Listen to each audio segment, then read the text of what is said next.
스트레스 받을 일이 많죠. 이게 반복되면 위염이나 위궤양이 잘 생기는데 직장 다니는 분들이라면 이 질환 없는 분이 없을 정도입니다. 이럴 때 가장 많이 쓰시는 게 양배추죠. 양배추보다 그 성분이 무려 70배가 많이 들어 있습니다. 또 결정적으로 맛있습니다. 영상 끝까지 보시면서 활용 방법과 주의사항도 챙겨가시기 바랍니다. 김치만큼이나 우리가 많이 먹고 있고요. 간식처럼 드시는 분도 있습니다. 검은 반도체라고 하면 바로 떠오르실 겁니다. 맞습니다. 김입니다. 김은 1640년에 김여익이라는 분이 최초로 양식에 성공해서 그 사람 성을 따서 김이라는 이름이 붙었는데, 만약에 양식에 성공한 분이 이시박씨 최씨였다면 우리는 지금 이 음식을 다르게 불렀을 수도 있겠습니다. 김은 광택이 나고 검은색이 좋고요. 질이 좋은 김일수록 구우면 청록색이 더 많이 올라옵니다. 하지만 오래됐거나 습기를 머금게 되면 불그스름한 김이 되는데 그런 김은 드시지 않는 게 좋습니다. 밀봉해서 냉동실 보관하는 걸 추천합니다. 비타민 U 성분이 위염이나 위궤양을 치료하는 효과가 있어서 양배추를 흔하게 드시는데요. 김에는 이 비타민 U 성분이 무려 70배나 많이 들어 있습니다. 그러니 우리가 김을 이용해서 위염이나 위궤양에 도움을 받을 수 있다는 거죠. 특히 아침에 식사를 잘 안 하고 가신다면 마른 김, 소금이나 기름이 묻지 않은 구운 김에 삶은 달걀을 아침으로 드시고 가는 걸 추천합니다.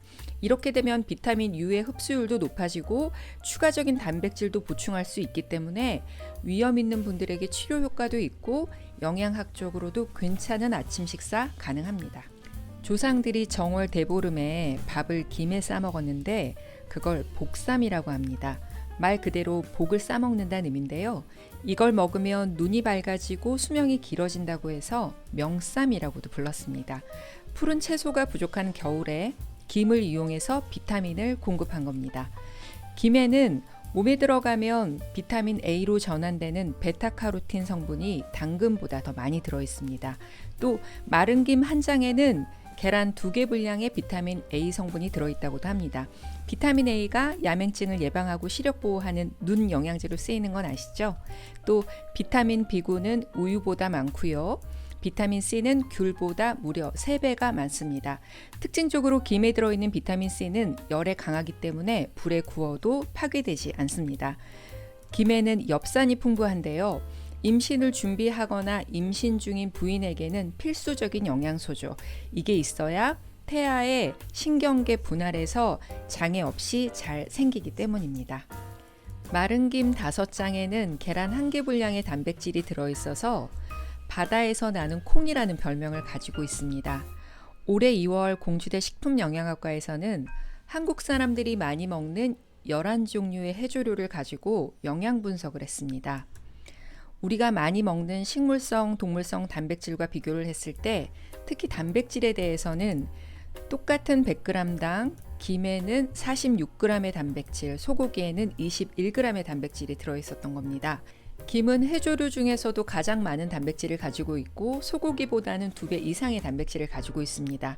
하지만 해조류의 단백질은 흡수율이 좀 낮기 때문에 다른 지방이나 다른 단백질 음식과 같이 먹어야 더 흡수율이 높아진다고 합니다. 우리가 여기서 이용할 수 있는 건 채식을 하시거나 혹은 고기를 드시기 힘든 상황이시라면 김을 단백질의 공급처로 이용할 수 있다는 겁니다. 김은 우리나라, 일본, 중국에서 생산되고 소비됐던 음식입니다. 하지만 얼마 전부터는 미국이나 유럽에 수출이 잘 되고 있는데요. 쌀을 주식으로 하는 식문화가 아니라서 비스켓처럼 스낵으로 인기가 높다고 합니다. 와사비나 아몬드와 같이 섞어서 과자로 많이 인기가 있고요. 김은 단백질과 비타민 외에도 칼슘, 철분, 인, 당질 등 여러 영양소가 있기 때문에 미국 월스트리트 저널에서는 김과 미역을 슈퍼푸드, 고단백 식품으로 소개하고 있습니다. 있는 카로틴 성분이 항암 효과를 가지고 있는데요. 10여 년 전쯤에 일본에서 많이 연구됐던 성분입니다. 암을 억제시키는 효과가 있고요. 당근에 많이 들어있는데 김과 비교를 해보면 당근에는 9,800, 김에는 3만 마이크로그램이 들어있습니다. 또 포피란이라는 수용성 식이섬유가 김에 들어있는 특징적인 식이섬유인데 이 성분이 콜레스테롤을 낮춰주고 또 콜레스테롤을 잘 배출시켜주고 혈압을 떨어뜨리고 변비에 도움이 되지만 더 결정적인 건 암이 성장하지 않도록 억제하는 데 효과가 있어서 김을 항암 음식으로 분류하는 경우가 많습니다. 또 김에는 요오드가 많이 들어있는데요. 요오드는 우리 몸에서 반드시 필요하지만 양이 조금만 있으면 되는 성분이거든요. 이 요오드를 가지고 갑상선 호르몬이 만들어지는 겁니다. 갑상선 호르몬은 우리의 체온을 유지하고 심장이나 위가 운동을 하는데 에너지를 주는 아주 필요한 성분이라서 요오드가 부족하게 되면 갑상선이 붓거나 갑상선 기능 저하가 생기게 되는 거죠. 하지만 일반적으로 한국 음식 식단을 드시는 분이라면 요오드가 부족할 가능성은 거의 없다고 합니다. 만약 채식을 하시거나 유제품도 잘 안 드시고 생선도 잘 안 드시는 분이라면 요오드가 부족할 수 있는데 그럴 때 김을 이용하면 도움이 많이 되실 겁니다.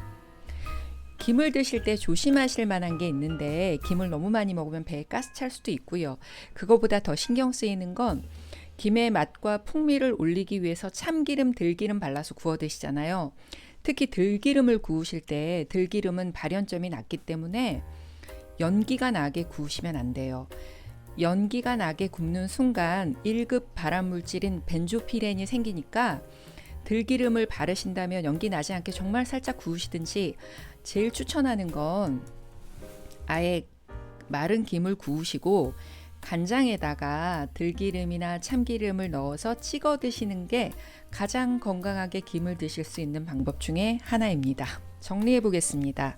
김 위염 있으신 분들 잘 이용하면 좋습니다. 특히 아침 식사로 구운 마른 김에 삶은 계란 같이 드시는 거 추천합니다. 또 김에는 비타민 U 외에도 다른 비타민들 충분히 많이 들어있고요. 엽산도 있어서 임산부들에게 도움이 되실 겁니다. 단백질 함량 굉장히 높습니다. 해조류 중에서는 가장 많고요. 그 외에도 칼슘, 철분, 항암 효과 있고요. 드실 때 웬만하면 기름에 굽지 마시고 마른 김으로 같이 드시기를 추천합니다. 일상에서 흰밥, 김, 김치만 있으면 한 그릇 뚝딱이잖아요. 별거 아닌 것처럼 생각했던 김이 이렇게 많은 효과가 있으니까 잘 이용하셔서 건강 컨디션 유지하시는 데 도움 받으시기 바랍니다. 다음에도 도움되는 영상으로 함께 하겠습니다. 고맙습니다.